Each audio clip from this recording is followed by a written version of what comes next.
ശരി. അവര് ജോലിക്ക് പോകുന്നുണ്ടാവും.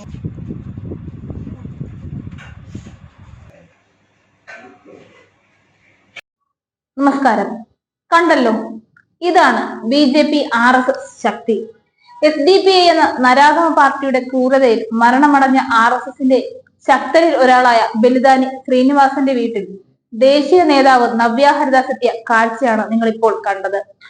ഒരു പ്രവർത്തകൻ മരിച്ചു കഴിഞ്ഞാൽ ഒരു ദിവസം അദ്ദേഹത്തിന് വീട് സന്ദർശിച്ച് കരഞ്ഞു നിലവിളിച്ചു പോകുന്ന മറ്റു പാർട്ടികളെ പോലെ അല്ല BJP. അദ്ദേഹത്തിന്റെ വസതിയിൽ എത്തുകയും അവരുടെ കുടുംബത്തിന് പിന്തുണ നൽകുന്നതും BJPയുടെ മുൻഗണന തന്നെയാണ്. നാടിനെ അറിയുന്ന സ്ഥാനാർത്ഥിക്കാണ് ഏത് തെരഞ്ഞെടുപ്പിലും സ്വീകാര്യത ഉണ്ടാവുക. വയനാട് തെരഞ്ഞെടുപ്പിന് ശേഷവും പാലക്കാടെത്തി ശ്രീനിവാസന്റെ വീട് സന്ദർശിക്കാൻ നവ്യ ഹരിദാസ് എത്തിയതും ആ മനുഷ്യനോടുള്ള BJPയുടെ സ്നേഹം അതിന്റെ ഉത്തമ ഉദാഹരണമാണ്. വയനാട് സ്ഥാനാർത്ഥി നവ്യ ഹരിദാസും ചേലക്കര സ്ഥാനാർത്ഥി ബാലകൃഷ്ണനും സംസ്ഥാന സെക്രട്ടറി S സുരേഷും ഒപ്പമാണ് ബലിദാനി ശ്രീനിവാസന്റെ വസതിയിലെത്തിയത്. നവ്യ ഹരിദാസിന്റെ പ്രചാരണ പരിപാടികൾ പാലക്കാട് അവിടം കൊണ്ട് അവസാനിച്ചില്ല. പിന്നീട് നടന്ന മഹിളാ ശാക്തീകരണ യാത്രയിലും ശോഭാ സുരേന്ദ്രനൊപ്പം നവ്യ ഇറങ്ങി. നാരീശക്തി വിളിച്ചോതുന്നതായിരുന്നു NDA സ്ഥാനാർത്ഥി C കൃഷ്ണകുമാറിന്റെ വിജയത്തിനായി നടന്ന മഹിളാ ശാക്തീകരണ യാത്ര. പാലക്കാടിന്റെ വികസനവും വനിതാ ശാക്തീകരണവും യാഥാർത്ഥ്യമാക്കാൻ C കൃഷ്ണകുമാർ MLA ആവണമെന്ന മുദ്രാവാക്യവുമായി നടന്ന യാത്രയിൽ പ്രായഭേദമന്യേ 1000-ലധികം അമ്മമാർ അണിനിരുന്നു. പാലക്കാടിന്റെ രാഷ്ട്രീയ മാറ്റത്തിന് വഴിയൊരുക്കുന്ന വിധത്തിലായിരുന്നു മഹിളാ ശാക്തീകരണ യാത്ര. അമ്മമാരും പെൺകുട്ടികളും ഉൾപ്പെടെ 1000-ലധികം പേരാണ് കേരളീയ വേഷത്തിൽ കൃഷ്ണകുമാറിന്റെ ചിത്രമുള്ള പ്ലക്കാർഡുകളും പതാകയുമേന്തി യാത്രയിൽ പങ്കെടുത്തത്.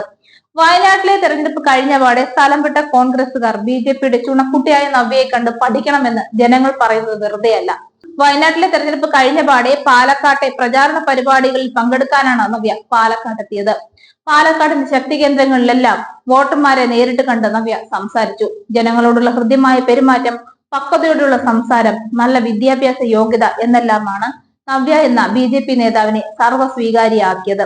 ഈ ചെറുപ്രായത്തിനിടയിൽ തന്നെ കോഴിക്കോട് മത്സരിച്ച് BJPയുടെ കൗൺസിലറായ നവ്യയെ വീണ്ടും തെരഞ്ഞെടുപ്പിൽ നിർത്താൻ BJP തീരുമാനിച്ചതും അതുകൊണ്ട് തന്നെയാണ്. BJPയുടെ മികച്ച വാഗ്ദാനമാണ് നവ്യ. തെരഞ്ഞെടുപ്പ് കഴിഞ്ഞ് അല്പം വിശ്രമിക്കുക പോലും ചെയ്യാതെയാണ് നവ്യ പാലക്കാട് എത്തിയത്.